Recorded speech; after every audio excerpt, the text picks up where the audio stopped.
Hi, I'm Corey Blystone with The Natural Order, and today we'd like to talk about taking a soil sample. What I have here is what I'm calling the cutover food plot. We're going to seed this with Invite Extreme Wildlife Systems X20. It's a mixture of clover and alfalfa.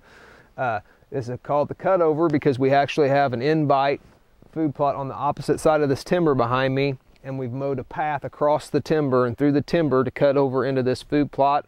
I'm going to have a new stand location right here off to my right shoulder.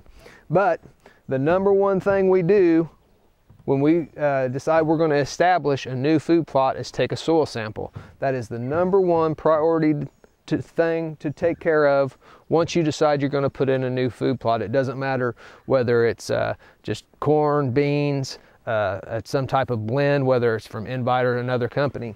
What we have to have here, we have to have a clean bucket, 5-gallon bucket. It doesn't matter what size, just needs to be clean. We also need a shovel. It needs to be clean also. We don't want any contaminants on the shovel or in the bucket because we don't want that to mix in with our soil once we take our samples and have some type of irregular results due to contaminants from whether it be your garden, or maybe you use this to clean up after your dog or something like that. What this food plot is going to be is about 1/8 of an acre. On something this size, we're going to take about 4 samples from the various sections of the food plot. And the reason we want to do that is because no soil within that food plot is going to be the same. It doesn't matter how big it is or how small it is. There's no way that the soil, say on the north end, is matching the soil on the south end. So we want to take multiple sections or multiple samples. We're going to take them, put them in our 5-gallon bucket.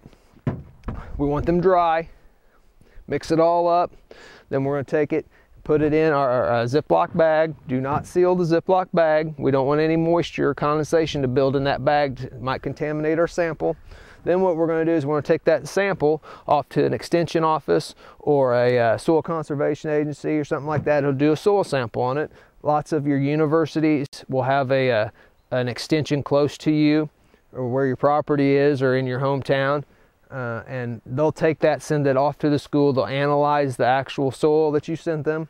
They'll send you a nice little printout. Tells you how much lime, how much fertilizer you need to add per acre. Then it's up to you to take that and divide it, say, by 1/8, 1/4, 1/2, or even larger if the site is bigger than an acre. On something that's an acre or larger, you're looking at 6, 7, 8, maybe even more samples, because you really want to make sure you get a large section of the soil that's within that plot. The reason we do the soil sample is because once we get that piece of paper back from that extension office, it's going to tell us exactly how much lime, how much fertilizer, and we want that soil to get to 7, which is neutral as far as the pH level is within that soil. And what happens is once that reaches 7, it unlocks all the nutrients in the soil, the fertilizer that you've put in that soil, and lets your plants absorb it, which makes it more palatable for your deer, gives it better nutrition, lets the plant absorb a lot of that fertilizer and the nutrients from the soil,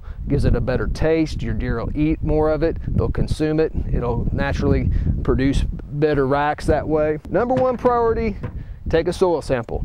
If you're not going to do anything else, this is the number one thing you need to do. The other option is a lot of your larger seed companies will have as a courtesy to you, you can take it and send it off to some of the larger seed companies and they will do the analysis for you. Analysis costs about 10, 12 bucks, something around there. So it's not as much money as it would be if you did not do it. So waste money in fertilizer, waste money in lime, and trust me guys, this is not the time to be wasting money.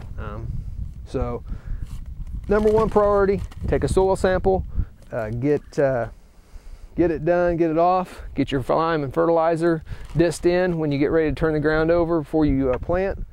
And I'm telling you right now, it will be night and day in your food plot, whether it be a blend or just a straight clover or straight alfalfa.